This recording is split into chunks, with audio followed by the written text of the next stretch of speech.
अस्सलाम वालेकुम दोस्तों पाकिस्तान ने अपना चैंपियंस ट्रॉफी का तो स्क्वाड अनाउंस कर दिया, मगर उस स्क्वाड को लेकर पाकिस्तानी शायकीन और पाकिस्तान के बड़े बड़े लेजेंड उन सब ने पाकिस्तान के सेलेक्टर आकिब जावेद को अभी तक तनकीद का निशाना बना कर रखा है। और इसीलिए अब जो पाकिस्तान के सेलेक्टर है उनके ऊपर बहुत बड़ा प्रेशर पड़ चुका है। इसीलिए अब आकिब जावेद अचानक से एक बहुत बड़ा यू टर्न लेने जा रहे हैं। यानी जो पाकिस्तान का चैंपियंस ट्रॉफी का स्क्वाड है उसके अंदर आप 12 फरवरी तक कोई भी तब्दीली कर सकते हैं। और जो अपडेट आ रही है वो यही आ रही है कि 12 फरवरी से पहले 3 बड़े नामों की वापसी हो सकती है। सो वो 3 बड़े नाम कौन से हैं जिनकी वापसी हो सकती है वो आपके साथ डिस्कस करूंगा इसी सेगमेंट के अंदर। उसके अलावा मोहम्मद रिजवान के हवाले से एक बहुत बड़ी अपडेट सामने आई है। मोहम्मद रिजवान जिस तरह के आपको कैमरे में नजर आता है दरअसल पीछे कुछ और होते हैं। मोहम्मद रिजवान की एक बहुत बड़ी हकीकत सामने आई है। मोहम्मद रिजवान का एक बहुत बड़ा पर्दाफाश हो गया। सो आज आपको वो मोहम्मद रिजवान का पर्दा जो फाश हुआ है वो खुलकर इस वीडियो के अंदर डिटेल में बताने जा रहा हूं। लेकिन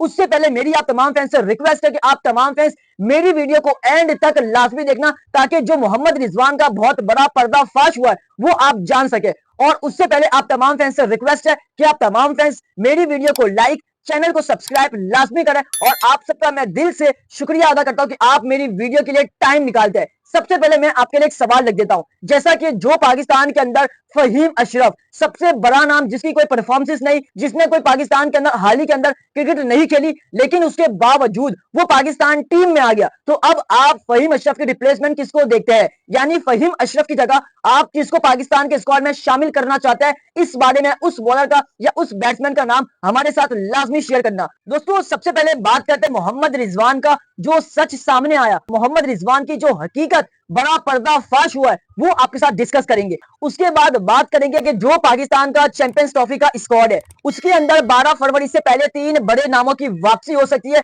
लेकिन सबसे पहले बात करते हैं मोहम्मद रिजवान की। जैसा कि पाकिस्तान टीम के व्हाइट बॉल के कप्तान मोहम्मद रिजवान, जैसा कि आप सबको मालूम है कि जो कप्तान होता है उसकी मर्जी से टीम को अनाउंस किया जाता है, उसकी मर्जी से प्लेइंग 11 अनाउंस की जाती है। और मोहम्मद रिजवान आपके सामने जो कैमरे के सामने आते हैं और वो बड़ी बड़ी बातें करते हैं, यानी वो हमेशा ईमानदारी की बात करते हैं। तो ईमानदारी रिजवान की यहां कहां चली गई, ईमानदारी रिजवान ने क्यों नहीं दिखाई? रिजवान ने सबसे पहले खुशदिल शाह को सेलेक्ट किया, उसके बाद सुनने में ये आ रहा है कि फहीम अशरफ को भी उन्होंने ही शामिल करवाया। फिर आप देखें तो सुफियान मुकीम के साथ भी उन्होंने ज्यादती की, उनको शामिल नहीं किया। तो ये सारा रिजवान के करतूत है, ये बहुत बड़ा पर्दाफाश हुआ है। यानी जो रिजवान है सबके पीछे इनका हाथ है। मोहम्मद रिजवान जो कहते कुछ और है और करते कुछ और है। हालांकि रिजवान कैमरे के अंदर आकर ये कहते हैं कि जो अच्छा खेलेगा, जो अच्छा परफॉर्म करेगा उसको मौका मिलेगा, लेकिन जब अनाउंसमेंट की बात आती है, जब इवेंट की बात आती है तो जो परफॉर्मर होते हैं उनको बाहर कर दिया जाता है और जो परफॉर्मर नहीं होते उनको अंदर कर दिया जाता है। और इसके पीछे सबसे बड़ा हाथ होता है पाकिस्तान के कप्तान का, और इस वक्त कप्तान है मोहम्मद रिजवान। मोहम्मद रिजवान की सबसे बड़ी पर्चियां खुशदिल शाह, फहीम अशरफ, ये दो है। यानी एक कप्तान जो कहता है कि मैं ईमानदार हूं, यानी जो कप्तान सामने आके कैमरे के ये कहता है कि जी पाकिस्तान टीम अगर ईमानदारी से खेलेगी तो पाकिस्तान विनर करार पाएगी। लेकिन यहां तो कुछ और पर्दाफाश हुआ है रिजवान साहब का। रिजवान साहब जो पाकिस्तान के कप्तान है वो ही ये सारा कर रहा है, यानी जो कप्तान होता है उनसे पूछकर ही पाकिस्तान टीम के अंदर प्लेयर्स को शामिल किया जाता है। रिजवान ऑस्ट्रेलिया के अंदर मोहम्मद आमिर की तारीफ कर रहे थे, वो ये कह रहे थे कि जी मोहम्मद आमिर एक शानदार बॉलर है, उस जैसा बॉलर नहीं है। अगर मोहम्मद रिजवान ये सच में कह रहे थे तो फिर मोहम्मद आमिर को शामिल कर लेना चाहिए था। अगर वो ये कह रहे हैं कि जी शर्जील खान शानदार प्लेयर है, हसीबुल्लाह शानदार बैट्समैन है, तो फिर हसीबुल्लाह और जो है शर्जील खान को उन्होंने क्यों सिलेक्ट नहीं किया, उन्होंने उस्मान खान को ही क्यों समझा? ये बहुत बड़ा सवाल है और ये पर्दाफाश हो चुका है। सोशल मीडिया पे इस वक्त रिजवान के हवाले से बातचीत हो रही है कि जी रिजवान ही इन सब के पीछे है। तो दोस्तों कमेंट बॉक्स में आप अपनी कीमती राय जरूर दें। जो पाकिस्तान का स्क्वाड अनाउंस हुआ, क्या इस स्क्वाड के अंदर रिजवान का हाथ है? इस स्क्वाड के अंदर जो पर्चियां है उसके पीछे रिजवान का हाथ है? इस बारे में आपने लाजमी राय देनी है। अब बात करते हैं कि जो पाकिस्तान का चैंपियंस ट्रॉफी का स्क्वाड अनाउंस हो चुका है, उस स्क्वाड के अंदर जो पाकिस्तान ने सिलेक्शन की है उसको लेकर पाकिस्तान की शायकीन और पाकिस्तान के लेजेंड नाखुश है और उन्होंने पाकिस्तान के सेलेक्टर आकिब जावेद को तनकीद का निशाना बनाया। तो अब किन 3 बड़े नामों की वापसी हो सकती है 12 फरवरी से पहले पहले। लेकिन उससे पहले जो पाकिस्तान के सिलेक्टर आकिब जावेद है, उन्होंने 3 से 4 ऐसे नाम जिनको सेलेक्ट नहीं किया पाकिस्तान के स्क्वाड में, उसकी वजाहत सामने रख दी। अब वो 3 से 4 खिलाड़ी कौन से जिनको सेलेक्ट नहीं किया और उनकी वजाहत क्या सामने रखी, पहले वो आपके साथ डिस्कस करता हूं। जैसा कि आकिब जावेद ये कहते हैं कि सबसे बड़ा नाम इमामुल हक। जैसा कि इमामुल हक आप सबको मालूम है कि वो चैंपियंस ट्रॉफी के स्क्वाड के अंदर शामिल थे, मगर उनको भी नहीं लिया गया। तो आकिब जावेद ये कहते हैं कि जी इमामुल हक की जो परफॉर्मेंस है वो फिर भी बेहतर है, लेकिन इमामुल हक की जो फिटनेस है, जो फिटनेस लेवल है वो ठीक नहीं है, क्योंकि उन्होंने काफी अरसे से पाकिस्तान टीम से नहीं खेला। एक इमामुल हक की ये वजाहत थी। उसके बाद दूसरा खिलाड़ी आमिर जमाल, वो कहता है कि आमिर जमाल की ओडीआई के अंदर उस तरह की परफॉर्मेंस नहीं है और ये इवेंट आईसीसी का है, तो इसीलिए हम आमिर जमाल के साथ नहीं गए। उसके बाद तीसरा नाम साजिद खान, वो ये कहते हैं कि साजिद खान की जो रेड बॉल के अंदर वो तो काफी कमाल की परफॉर्मेंस है, मगर साजिद खान को व्हाइट बॉल का एक्सपीरियंस नहीं है। उसके बाद चौथा नाम सुफियान मुकीम। सुफियान मुकीम के बारे में ये कहते हैं कि जी सुफियान मुकीम जो है अभी नया टैलेंट है और वो नया टैलेंट पाकिस्तान के बड़े इवेंट में नहीं खेल सकता, क्योंकि उसके ऊपर प्रेशर पड़ जाएगा और हम चाहते हैं कि किसी यंगस्टर के ऊपर प्रेशर ना पड़े। ये आकिब जावेद ने सामने वजाहत रखी है जिन प्लेयर्स को सिलेक्ट नहीं किया चैंपियंस ट्रॉफी के स्क्वाड में। तो मेरा आकिब जावेद से ये सवाल है कि उस्मान खान को आपने किस बिहाफ पर सिलेक्ट किया, फहीम अशरफ को किस बिना पर आपने सेलेक्ट किया? उस्मान खान ने अभी तक ओडीआई के अंदर डेब्यू नहीं किया, उस्मान खान को कौन सा एक्सपीरियंस है? आपने ये कहा कि सुफियान मुकीम को इतना एक्सपीरियंस नहीं है, वो नया टैलेंट है, तो भाई उस्मान खान ने तो अभी डेब्यू ही नहीं किया, तो उसको कौन सा एक्सपीरियंस है आईसीसी इवेंट का? उसके बाद फहीम अशरफ, आमिर जमाल का ये कहते हैं कि जी आमिर जमाल की ओडीआई के अंदर परफॉर्मेंस नहीं है, तो फहीम अशरफ की कौन सी परफॉर्मेंस है? फहीम अशरफ ने क्या किया है आप ये बताएं।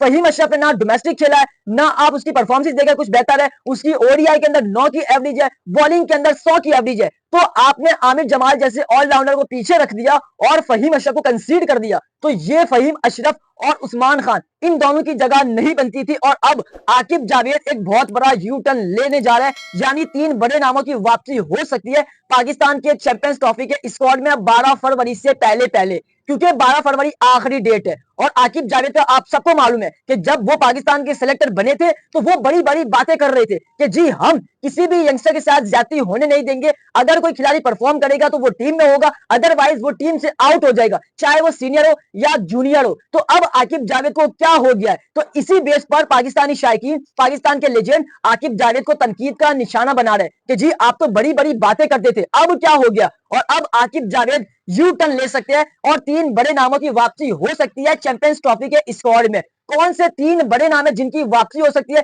पहले वो आपके साथ डिस्कस करता हूं। जैसा कि फहीम अशरफ और उस्मान खान, उसके बाद मोहम्मद हसनैन, इन तीनों को जो अपडेट आ रही है, जो सोर्सेज से मालूम पड़ रहा है, इन तीनों को ट्राई सीरीज के अंदर मौका दिया जाएगा। अगर इनकी ट्राई सीरीज के अंदर परफॉर्मेंस नहीं आती तो फिर इनको ड्रॉप किया जा सकता है, यानी 12 फरवरी से पहले पहले इनको ट्राई सीरीज के अंदर भरपूर मौका दिया जाएगा, और अगर ये ट्राई सीरीज के अंदर परफॉर्म नहीं करते तो फिर इनको ड्रॉप कर सकते हैं। और 12 फरवरी से पहले पहले 3 बड़े नामों की चैंपियंस ट्रॉफी के स्क्वाड में वापसी हो सकती है। उसके अंदर सबसे बड़ा नाम उस्मान खान की जगह इमामुल हक है, क्योंकि पाकिस्तान के पास कोई अच्छा ओपनर नहीं है, तो इमामुल हक की पाकिस्तान की टीम में वापसी हो सकती है 12 फरवरी से पहले पहले। उसके बाद दूसरा नाम आमिर जमाल का। जैसा कि पाकिस्तान के व्हाइट बॉल के शानदार ऑलराउंडर आमिर जमाल, जिनके साथ धोखा किया पाकिस्तान के सिलेक्टर आकिब जावेद ने उनको बुलाया, पाकिस्तान के स्क्वाड में शामिल किया और आखिरी लम्हात में उनको बाहर कर दिया। तो दूसरा नाम आमिर जमाल, जिनकी वापसी हो सकती है चैंपियंस ट्रॉफी के स्क्वाड में 12 फरवरी से पहले पहले, अगर फहीम अशरफ उनकी परफॉर्मेंस नहीं आती। उसके बाद तीसरा नाम सुफियान मुकीम। जैसा कि सुफियान मुकीम के बारे में पाकिस्तान के बड़े बड़े लेजेंड सब यही कह रहे हैं कि जी सुफियान मुकीम के साथ आपको जाना चाहिए था, क्योंकि ये पाकिस्तान का दूसरा प्रॉपर स्पिनर है और ये कुछ भी कर सकता है। तो तीसरा नाम सुफियान मुकीम, जिसकी 12 फरवरी से पहले पहले वापसी हो सकती है। तो दोस्तों कमेंट बॉक्स में आप अपनी कीमती राय जरूर दें। सुफियान मुकीम, आमिर जमाल, इमामुल हक, इन 3 नामों की वापसी हो सकती है 12 फरवरी से पहले पहले। तो आपके ख्याल में क्या इनकी वापसी होनी चाहिए या नहीं, किनकी वापसी होनी चाहिए, इस बारे में आपने हमारे साथ लाजमी राय देनी है। जाते जाते सब्सक्राइब करें, वीडियो को लाइक करें, ज्यादा से ज्यादा शेयर करें इस वीडियो को। उम्मीद करता हूं कि आपको मेरा आज का व्लॉग काफी पसंद आया होगा।